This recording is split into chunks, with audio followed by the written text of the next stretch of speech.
All right, everybody, welcome back. I guess this is the third installment. And essentially, you've got everything figured out at this point. It's all about application, fabrication, putting it all together, and getting it welded up. So, welded up. So, I wanted to go over what these frame rails actually look like all together. Here is one that I am just finishing up. Again, we've got the channel, and then a little piece of angle that is welded, and then little pie cut to increase the angle, and reverse pie cut to bend it back down. This has already been mocked up and fits really well. Basically, all my holes, locations, almost emulated pretty damn close as far as little relief cuts and angles for fitting it. So it's pretty cool how it's coming together. Let me see, I'll grab the other one. This is all ready to go. All my pieces. For my B-pillar, I've got the weld through primer. It's got a lot of zinc in it. Hopefully it will help, you know, for whatever it's worth. Keep it from rusting or corroding. Again, so I went ahead and sprayed all these down. But here's my, I'm gonna spot weld all these to the inside of these channels. So this is where number 2 is. This is where number 1 is. Can't get to it. There's cowl panels and all that jazz. It's only a couple of spots on the inside. And then on the back side, I'll be able to go in and weld up, you know, I'll drill holes here in these small flanges and spot weld as well. I'll go ahead and stitch weld all of this like I did everything else. Same here. Got a little piece of angle supposed to fit there. I'm going to use some 1/2-inch square tube to kind of gusset those little angles. So anyways, let me turn this around, let me get this done, and I'll show you what it looks like finished. All right, so I am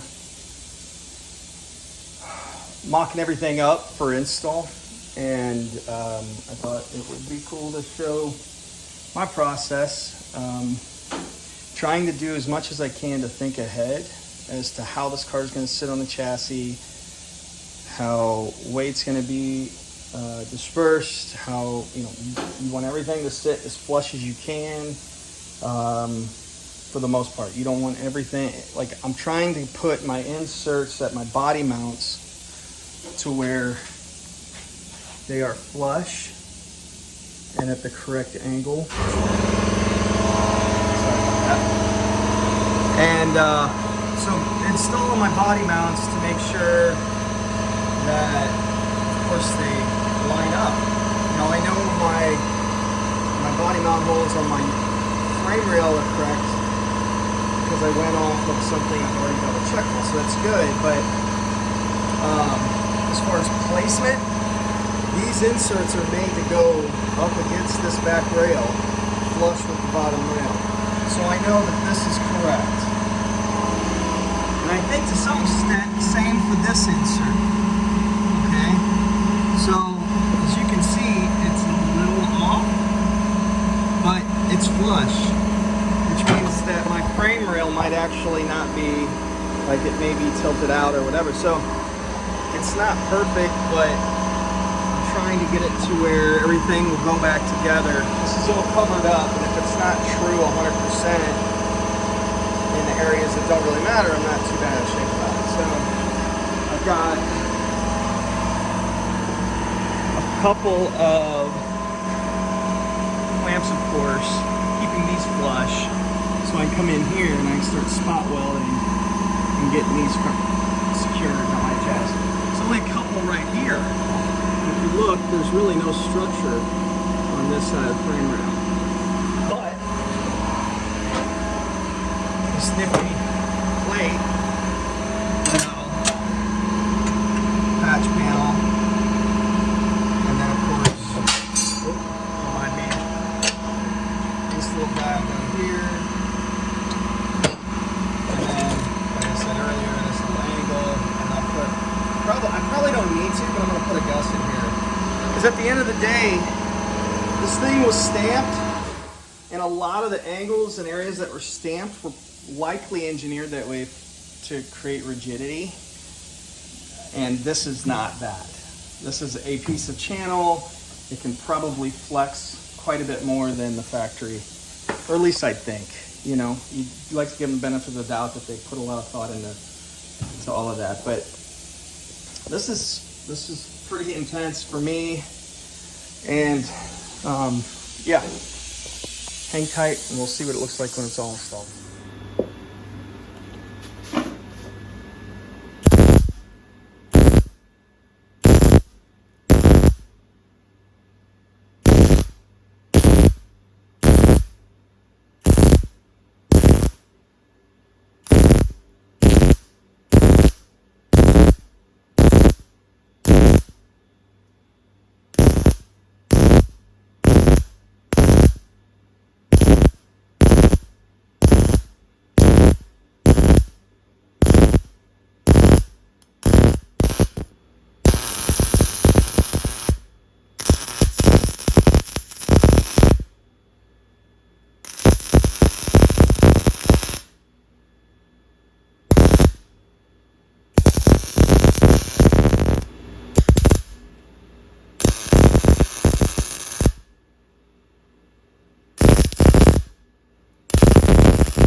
All right, about 5 hours. I don't know, got out here around noon, so yeah, 3 or 4 hours, 4.5 maybe, I don't know. Got all the heavy lifting done. So this huge accomplishment for me. The big heavy lifting's done. Now it's all essentially small pieces, parts, just kind of restoring and cleaning up and just making sure none of the other small parts that are attached to the body are compromised to the point where they won't actually do the job. So anyways, all right, so here we are. Everything's burned in and ground down and turned out pretty well. Really nice as far as I can tell. This will all get seam seal. Looks like it was kind of like a butyl caulk that just fell out. But so there's a return piece right here that was repaired, and then both sides of the leg were done. And then essentially that's what it looks like when you weld in an insert. Like I said, I put the body mounts in to make sure everything was squared up and flush, but those aren't going anywhere. So I'll prime all that and make sure it's coated so it doesn't go anywhere. Little angle for that there. Really close replica. These inserts they don't fit horribly great, and that along with the fact that everything's been replaced with something that I fabricated, it's not bad. It's all bunkered up. It's not great welds, but I'm telling you what, it's not gonna work. So anyways, that's that. Turned out really well. Here's all the spot welds, I think. Oh, good. There we go.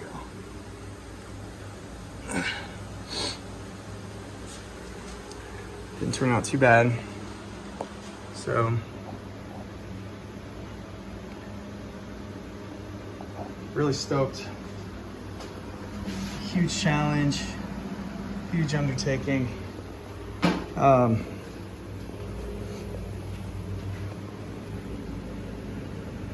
Spot weld on the bottom inside there, but believe it or not, things up. All right, so before I go, I just wanted to share a couple of the products that I'm using. So the U-Pole weld number 2 is kind of that's my weld through primer that I've been successful with. Sometimes some of the cheaper stuff doesn't act right when you start welding through it. That's been my experience. Of course, sometimes I get in a rush, I don't let it dry, and I think that can have an effect.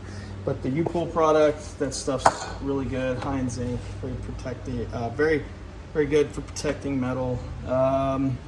Tried to get as much of that as I could before I covered it up, right? And then I went ahead and contacted Josh over at Custom Image Corvette. That guy's an animal. That's the guy I got all my my flares from. It's been a huge resource for me when it comes to fixing all the damage, and then confidence, give me the confidence to kind of tackle this stuff, and then of course all the materials that I need. Hooked me up with some, I mean, this guy builds these things every day, and he builds like high-end, highly customized versions of these cars. So anyways, he's definitely a good resource for anybody out there. And he hooked me up with this guy. He doesn't sell for the reason of it being like, you know, he doesn't sell resin and different fiberglass chemicals because it is a chemical and it's hard to ship. And anyways, he doesn't get into it. He's not really set up for that. But he's happy to refer a really good guy that I had a lot of success with. It's called Squiggle Composites. It's out of Montana, I think. Squiggle. His name's Scotty.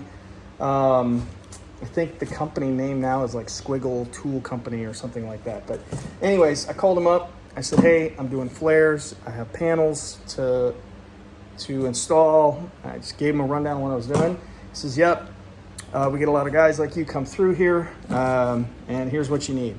And so he hooked me up with some consumables, some mat, roller, this dispenser, which I understand is priceless. Oh, there you go. And then my my resin and catalyst. And I think I got like $211 in all of this, which was about $200 or so less than what I thought I was gonna spend. So that's it. Next up is finishing. I've got some seatbelt mounts. I've got I got to go through and make sure like all of the like nose structure, there's some metal bracing underneath here that's got some corrosion on it. I just got to make sure that it's not trashed, and God help me, I don't have to replace that stuff. So, but as you can tell, I'm done with my rockers. I'm done with the heavy birdcage stuff. I'm gonna have to move to the windshield, couple seatbelt brackets, miscellaneous bracing under the car. But thanks for watching, and we'll see you next time. Thanks.